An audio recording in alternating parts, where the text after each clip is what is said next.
चलिए अब रुख करते हैं खबरों की ओर। आने वाले दिनों में प्रदेश में नगरीय निकाय चुनाव होना है। इसके लिए कभी भी आचार संहिता लागू की जा सकती है और चुनाव की तारीखों का ऐलान हो सकता है। इससे पहले गुरुवार को जिला कलेक्टोरेट में नगरीय निकाय चुनाव के लिए वार्डों का आरक्षण तय किया गया।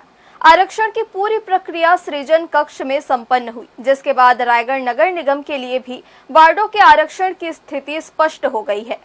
इसी महीने दिसंबर में नगरीय निकाय चुनाव के लिए तारीखों का ऐलान हो सकता है और कभी भी आचार संहिता लागू हो सकती है।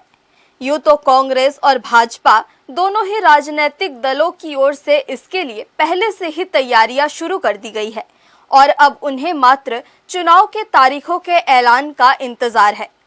मगर उससे पहले जो सबसे महत्वपूर्ण प्रक्रिया थी, उसका भी सभी राजनीतिक दलों के अलावा सभी मौजूद जनप्रतिनिधियों को इंतजार था, क्योंकि उसी पर उनका राजनीतिक भविष्य निर्भर करता है और वह था वार्डों के आरक्षण का। हर साल नगरीय निकाय चुनाव से पहले जनसंख्या के आधार पर वार्डों का आरक्षण तय किया जाता है। शासन से निर्देश मिलने के बाद गुरुवार को यह प्रक्रिया कलेक्टोरेट स्थित सृजन कक्ष में संपन्न हुई, जहां सबसे पहले रायगढ़ नगर निगम वार्डों का आरक्षण तय किया गया, जिसमें वार्ड नंबर 4, 11, 33, 36, 38 अनुसूचित जाति वर्ग के लिए, वार्ड नंबर 29, 31, 37 अनुसूचित जाति वर्ग महिला के लिए, वार्ड नंबर 3, 5, 46 अनुसूचित जनजाति वर्ग, वार्ड नंबर 41, 47 अनुसूचित जनजाति वर्ग महिला, वार्ड नंबर 1, 16, 17, 18, 23, 27, 42 अन्य पिछड़ा वर्ग और वार्ड नंबर 8, 14, 22, 39 अन्य पिछड़ा वर्ग महिला के लिए आरक्षित किया गया।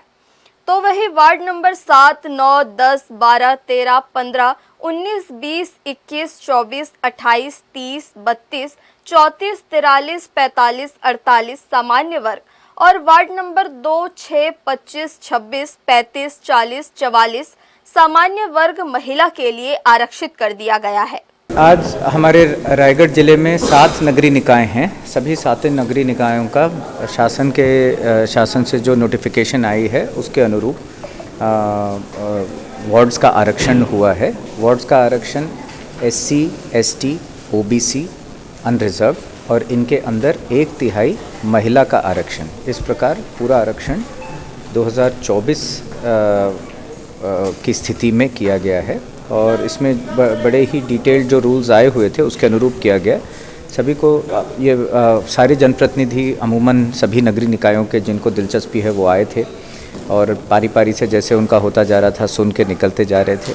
मेन बात यह है ध्यान रखने की कि इस पूरे आरक्षण का बेस का आधार वर्ष 2011 की जो जनगणना के आंकड़े हैं उनके आधार पे करने के शासन के नोटिफिकेशन निर्देश में थे और उसी अनुरूप किए भी गए।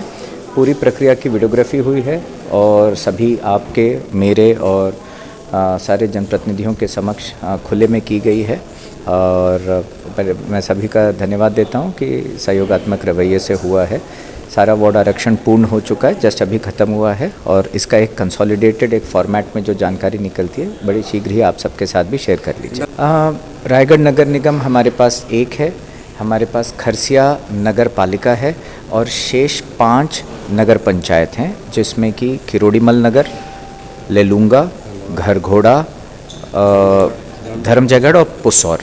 तो इस प्रकार 5 नगर पंचायत, 1 नगर पालिका खरसिया और 1 नगर निगम रायगढ़, इस प्रकार 7 नगरीय निकायों का रायगढ़ जिले में संपूर्ण आरक्षण नगरीय निकायों के लिए पूर्ण हो चुका है। नगरीय निकाय चुनाव के लिए वार्डों के आरक्षण की स्थिति स्पष्ट होने के बाद अब राजनीतिक दल भी चुनाव की तैयारियों में जुट गए हैं।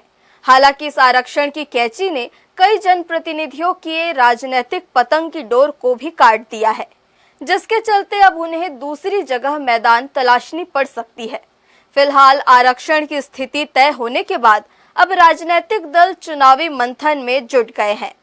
हर्ष न्यूज के लिए श्याम देवकर और देवेश देवांगन की रिपोर्ट।